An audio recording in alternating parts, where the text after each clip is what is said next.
Go get him.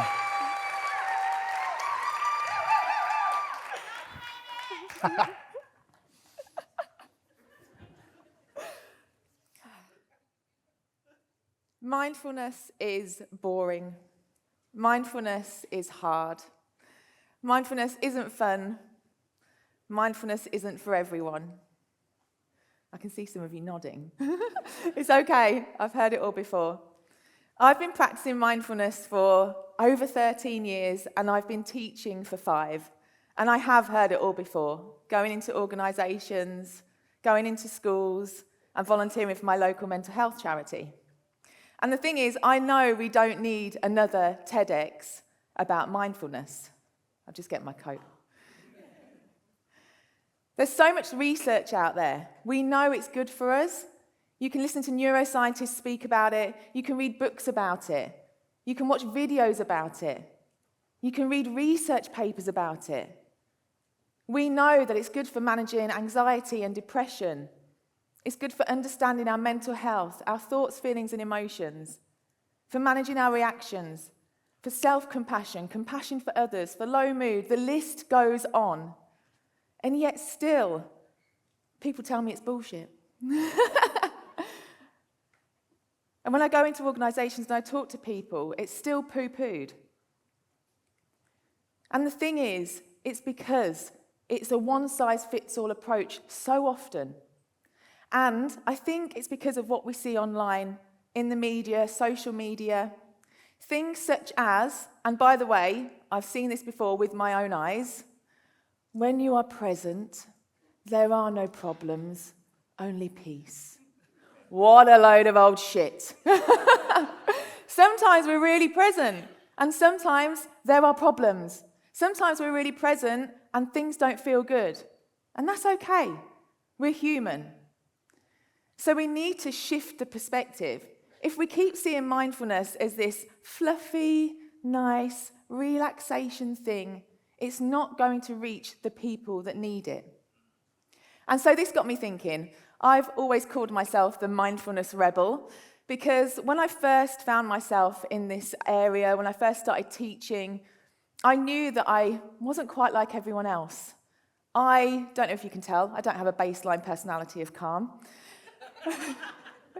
I'm excitable, I swear, I don't do neutral colours, and so I really had to find my own way. And what I realised was, this started to help people to understand it better. And naturally, I think I can make people smile. And even in the darkest of times, growing up, I had a granddad who was addicted to alcohol and a really close-knit family. And I knew from a really early age that I could make people smile. And that fun somehow shifted things. And I really loved being the person that could do that. So over the years of now teaching mindfulness, also when I was an accountant for 19 years, strategic lead for mental health and well-being, and working with people with poor mental health, I still kept bringing that fun and that laughter, even to the most difficult conversations. And what I found was, that's what made it accessible and inclusive. That's what opened it up for people. That's what helped people understand. And so, Funfulness was born. So, what is Funfulness? Funfulness is mindfulness, not forgetting those core important principles of mindfulness, paying attention to the present moment, with no judgment, with compassion, and introducing fun, joy, and play, and doing that consciously. Think about it like this. When we teach a gratitude practice, we ask people to look for 3 things that they're grateful for every day. And even when that's difficult, even when we're right at the beginning of that journey and it feels hard sometimes, we keep doing it, because the more that you notice things to be grateful for, the more you notice things to be grateful for. And the same works with fun. The more that you practice it, the more that you notice it. And this here, right now, is Funfulness for me. I know it's not for everyone, but I'm so bloody happy to be here. And Funfulness is about being present with that joy, with that good feeling, and embracing it. And if mindfulness is about being present, why are we so often focusing on being present with just being calm, or being present with negative experiences? Why aren't we also focusing on being present with laughter and joy and fun and play? And I know as adults it isn't really the cool thing or the done thing to stand here and jump up and down because I'm so excited. But we can learn a thing or two from our kids. Me and my 5-year-old. When we're in the supermarket, you'll often see, I've got the moves like Jagger, I've got the moves like Jagger. This actually happens. So if me and my little boy hear a tune come on, we will sing and we will dance. And we need to embrace that more. And I want this for workplaces, for schools, and for you. Because fun is good for you. Fun makes you healthier, it alleviates stress. It means you are simply present. When you're having fun, there's no other way to be. It's energizing and it can fuel your success. We know that a positive brain is better at performing. It's 31% more productive than a stressed, neutral, or negative brain.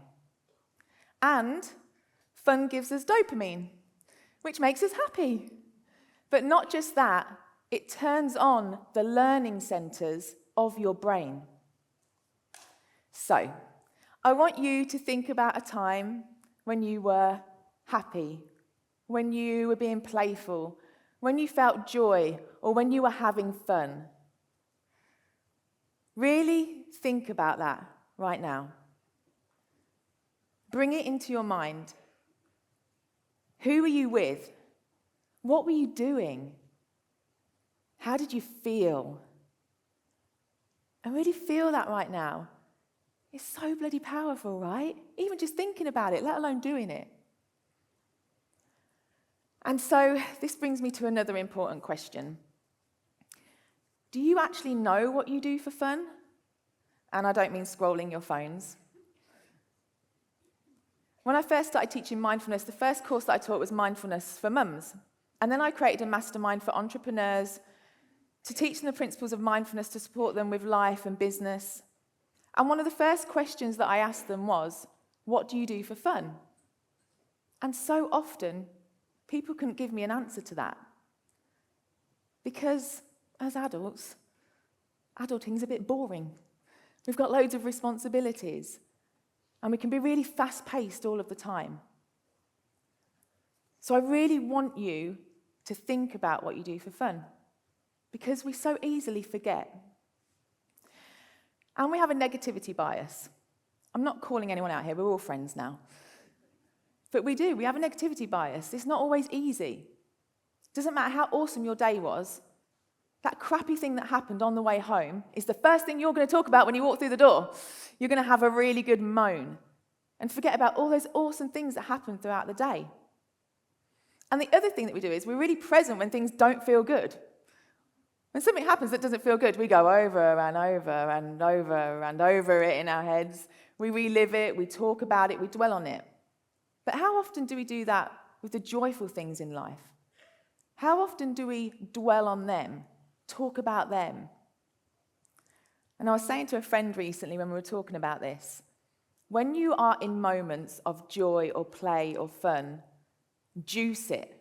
Juice your joy. Be really present with it.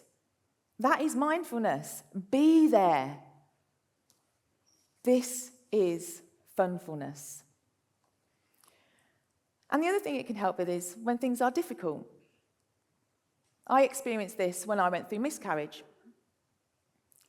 How was it that within 48 hours of experiencing the most emotionally painful and physically painful thing I'd ever experienced, I was able to be sledging down a hill in the snow?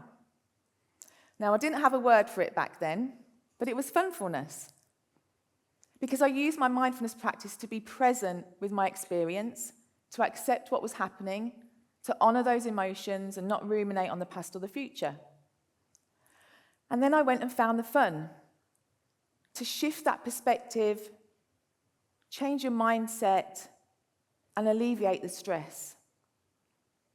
So, things that we can do for fun. I may or may not have done most of these, probably with this bunch down on the front row. Sorry about that.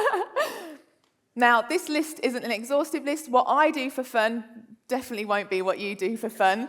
And also, fun isn't just about the activity. We can make anything fun. But just a few ideas. Roller skating. I told you. Paddleboarding. Dancing down the aisles. Singing at the top of your lungs with your friends. Getting out in nature, moving your body, practicing gratitude, random acts of kindness, the clothes that you wear.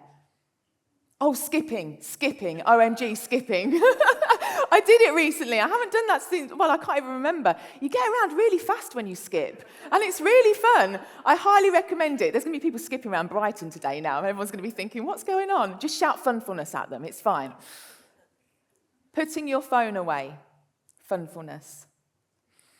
And what I want you to do after today is to start noticing your reactions to fun.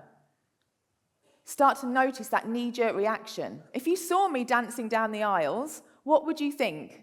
Would you want to join in? Would you think, I'd love to see it? Or would you think, I wish I could do that? You'd probably think, what a weirdo. And really try to not turn your nose up. When you see the kids on the skateboards, when you see adults being silly, that might just be your gateway to more fun.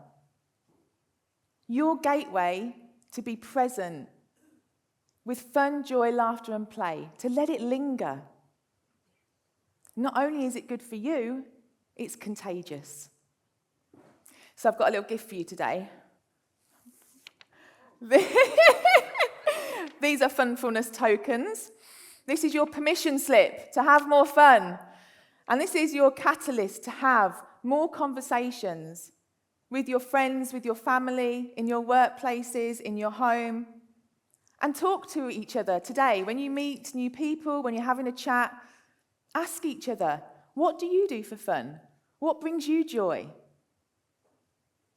Fun and mindfulness are good for you. It's good for your mental health. It's good for human connection. It's even good for productivity. Mindfulness isn't all about sitting cross-legged in silence. We need to make it more fun. Imagine if everyone, everywhere, did this. We need Funfulness in our workplaces, in our schools, and in our homes. Funfulness will change you, and it might just change the world. Thank you.